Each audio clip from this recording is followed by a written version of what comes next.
Hello, my friend. Vinay here, and finally we are getting started. I've been contemplating this to start a podcast since over an year now, but today was the day, and I finally got started.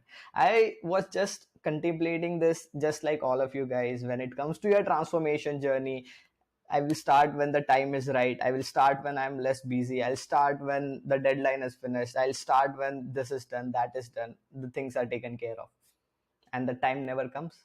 I have wasted an year or so just thinking about starting a podcast, things would be right, this would be right, this would be done, that would be done. But that does not happen, my friend. So today I finally broke the chain and I thought, let's start. Today I don't have the best equipment. I don't have the mic that you see, fancy mic on the podcast. I don't have the fancy lighting studio or anything. I don't even have a camera right now. I'm recording this on my iPhone. But starting is what is important, and I just got started. That is what. And I promise you, all of these things will improve over time, and that's for sure. Without wasting any more time, let's get right into the episode. So, the topic for today's episode is what's my goal? My goal behind starting a podcast is really, really simple. I want to give you all the necessary knowledge, tools, and frameworks that actually matters when it comes to taking your health, physique, and performance to the next level, and in the language that even a non-fitness professional could understand. That's my goal, because fitness industry is plagued with these four major problems. First major problem is talking in absolutes and without any context. Yes, my friend, there are a lot of people, lot of channels, lot of companies who are promoting stuff. They might be good for some people, they might not be good for some people. They are actually right, they are wrong. How to figure that out depends on the context. So talking without context and in absolutes basically means that we have all experienced this, right? Drinking warm water and lemon juice, empty stomach, for weight loss. Do you think it works? Do you really think it works for weight loss? If your answer was no, it does not, it actually does. Warm water and lemon juice actually works for weight loss. But what is more important here is knowing in what context. Weight loss is not fat loss, my friend. Fat loss is a different phenomenon altogether. Weight loss could be coming from fat, but there are hundreds of different things from which the weight loss could occur. And one of that is the constipated gut. Majority of people are just eating junk food, a lot of food that does not go well with the stomach and everything, and they're constipated. They haven't had a clear gut, or they haven't had a poop that would just take everything out of the intestine in a real while now. And warm water and lemon juice on an empty stomach in the morning activates a phenomenon called gastrocolic reflux. That could also mean that after drinking it, you just rush to the washroom and just get a nice poop. And this could help people with weight loss, because all of the poop that was stored inside your gut has released now, and people could literally lose kgs of weight when when just they just poop well. As simple as that, my friend. I have seen this with clients. I see this with all of my clients, and every week I have at least one client who is suffering from this, and they message me a few days after when they see a weight bump despite doing everything right. And after a few days they just text me that, Vinay, today I just went to the washroom and I felt really good and my weight literally dropped. A real phenomenon. But this does not mean that warm water and lemon juice is a very, very proven technique for weight loss. But it works. It would work once, it would work twice, but not every day. Once the gut and everything is cleared, once now you're not constipated anymore, it won't help you with weight loss. There are other different benefits of this. Lemon juice is good source of vitamin C, a lot of nutrients in there. Again, if you drink half a liter of water, you are again staying hydrated first thing in the morning. Gastrocolic reflux is again the phenomenon that makes us go to the washroom, and for some people who have problem with constipation, for them this is actually good for their health overall. But is it a worth it technique for fat loss or for weight loss? No, my friend. But in some cases, it could work. And these are the people for whom this has worked. They are just going on social medias, YouTube, Instagram, Facebook, wherever, whichever platform you find them, and they'll just go on. If you lose 1 kg in a day once, that they just amplify it, and they will tell you that you will lose 10 kgs in 30 days, 50 days, whatever it is. Everything has to come with context. If it has context, then only the information is actually worth referring to. Now I will tell you one more example about deadlifts. People say that deadlift is a king of an exercise. Deadlift is like, you cannot or you should not plan a workout without deadlifts. Of course, deadlift is an amazing exercise. But you know what? Deadlift is also a waste of time and efforts exercise for a group of individuals, which are consistently increasing these days. If you'll be watching all of the nerdy science stuff on Instagram, you know why? Deadlift is amazing for increasing your strength, improving your functionality, great for your posterior chain development, and all of those things. But deadlift is not that great of an exercise when it comes to hypertrophy. It is actually wasting a lot of time and efforts when it comes to hypertrophy training, when the goal is muscle building, when the goal is optimal stage of bodybuilding, where the goal is just to put on as much muscle as possible. Deadlift is not that worth of an exercise. Okay, this is what the context actually means. For a person who is a powerlifter whose goal is to go into powerlifting competition is basically, we have to maximum deadlift, squats, and bench. The more weight you can lift for just one single repetition, the person who could lift the biggest weight is the winner. Okay, but if you are not a power lifter, if you are a bodybuilder and putting on maximum muscle is your goal, deadlift might not be the best exercise. For power lifter, if we don't program deadlift into his program or some sort of the hinge movement, that does not actually mean just conventional deadlift. There are RDLs, there are 100 different things that we could do. But for a power lifter, excluding deadlifts would not make sense. But for a person who is into bodybuilding, hypertrophy is the goal. Even if we don't include deadlift into his program, it is completely fine, and he will rather benefit from it rather than not benefiting from including the deadlifts. So that is point number one. Stay away from people who are pushing out stuff that are out of context, and they talk in absolute means, if you are not doing deadlift, you are a piece of shit. If you are doing deadlift, you are wrong. If you are doing this, you are this. You are, do this to get this, do this to get this. There is no one pill that could heal everything.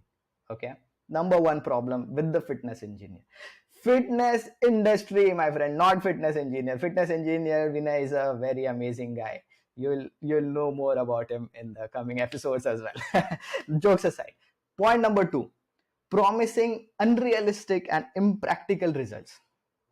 You know, the big problem in the industry is misinformation.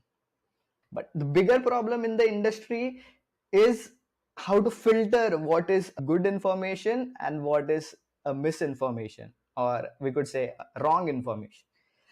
The biggest problem, we started from big problem, which is misinformation, bigger problem, that is filtering out what exactly is good information and what exactly is not that good of an information.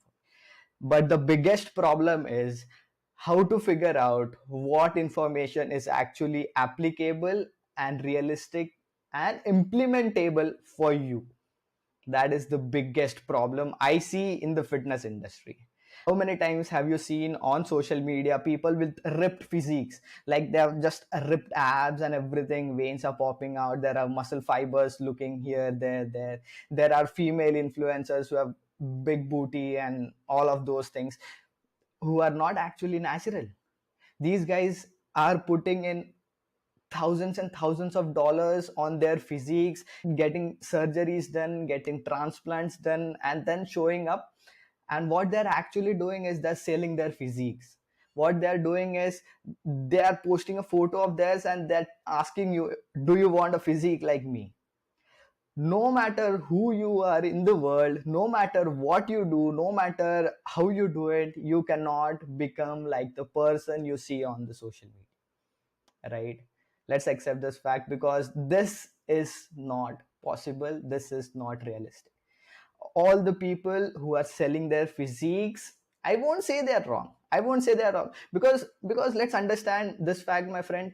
Everybody here is trying to put food on the table, everybody is trying to make money, but some people use unethical ways, some people use ethical ways of doing it. And ethical, non-ethical, this is completely subjective. For me, if something would be ethical, it would not be ethical for someone else. And I don't want to get into that, but I just want you to be aware of people and what they are doing, because these are the things that are misleading you.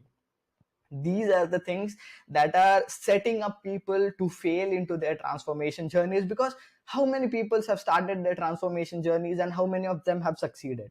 Succeeded does not mean losing weight once. Succeeding means losing weight, building muscle, getting into the shape that they always dreamt of, and maintaining that for the rest of their life is what I call a successful body transformation. Or a successful high performance goal could be, you have exceeded your own expectations of what you could perform on the field, in the game, whatever you want to do. Okay, if you are exceeding it and maintaining it for the rest of your life, that is the real transformation, my friend. And all of these things are misleading you and setting you up for failure. Okay, number 3, number 3, promoting unnecessary and useless stuff. How many times have you seen the weight loss shakes, weight loss pills, weight loss supplements, tummy trimmer belts, tummy trimmer suits, the sweaty suits, sweaty belts, and things like that promise you that you will lose fat, you will drop fat, just start doing this, start wearing this, start taking this. You know how the weight loss actually works? Weight loss actually works when your body uses the calories, uses fat is just a stored form of calories, right? When will your body use it? When you will be in a caloric deficit, when your body will understand that I need energy, but that energy is not coming from the food, but I still need energy to survive.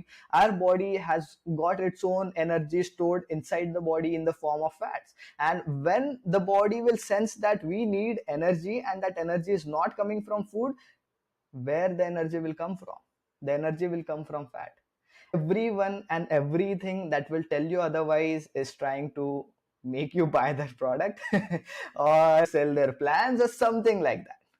Any product, any supplement, anything whatsoever, if it does not affect either calorie burnt or calorie in, is setting you up for failure, my friend. If it does not affect either the calorie burn or either the calorie intake, how would you actually create a calorie deficit, and how will you actually lose fat? People are preying on your insecurities, people want you to buy their stuff, but these are not the right ways. These are not the right ways, according to me. I would be very specific here. According to me, these are not the right ways of doing stuff. What is a better way of doing it? As you all know, be aware about the food that you are eating. Make exercise a part of your daily routine. Improve your lifestyle, improve your stress management, work on optimizing your sleep. Be aware about what's happening inside your life. Pre-plan your schedule. Live a mindful life, my friend.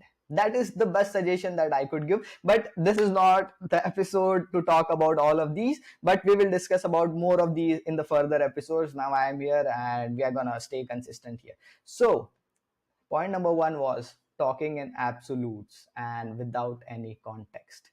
Number two was promising unrealistic and impractical physique results. Number three was promoting unnecessary and useless stuff. I have been doing this from over decades now, and I have tried almost every supplement, everything that is on the market, because I was not fitness engineer back then. I started doing certifications and everything, but before that I was just like you, going on YouTube, going on Instagram, finding out workouts, finding out diet plans, diet hacks, this hack, that hack, that hack. I've tried everything. I've tried everything.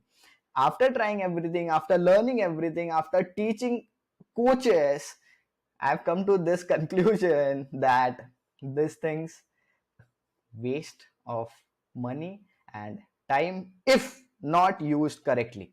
That is very, very important. It is not like these things won't work, but these things won't work for everyone, won't work all the time, and not like you cannot get better results than these could help you get 0.5% better, 0.25% better, but these will not move the needle a lot.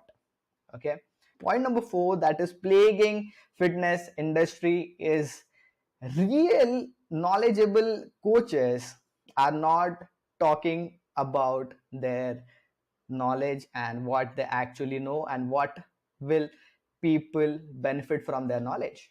Because the major thing here is a good coach is focused so much on the coaching that he does not know all of the social media tactics and tricks and things like that.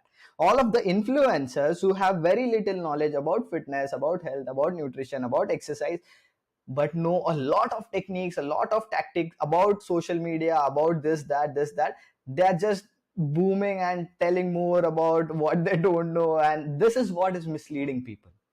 I have seen a lot of knowledgeable coaches, a lot of coaches who are doing too great. Their clients are getting amazing results. They are pioneers when it comes to their coaching and all of the things, but they don't know how to use social media, or they are the people who are not putting out a lot of content that is understandable for the people that actually need the content.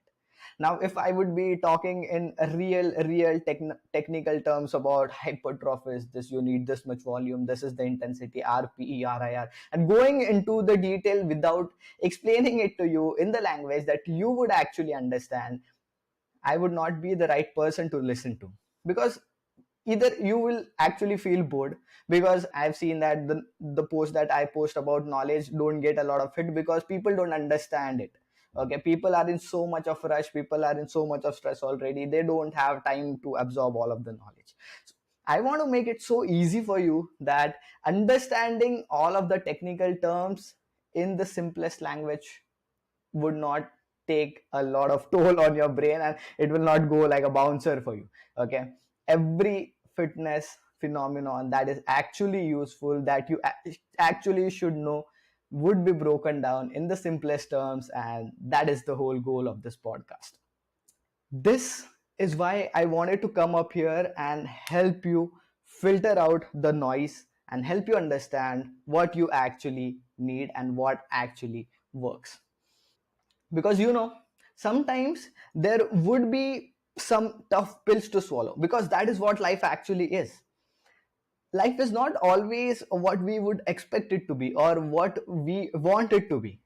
Life is unexpected. There are a lot of times a lot of things will come in unexpected and just tear everything apart. But what our goal should be is to do our best one day at a time, and just make sure that every day we give our best and make ourselves proud every single day. That should be the goal. And I hope you enjoyed the first episode of Fitness Engineered podcast. I know this was a little wavered here, there.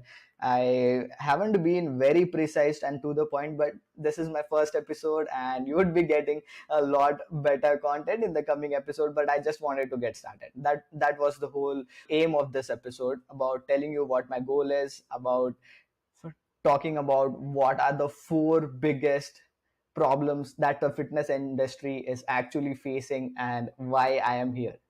I'm here to filter out all of the noise and to get you the right information, the thing that you actually need, the things that would actually make a difference.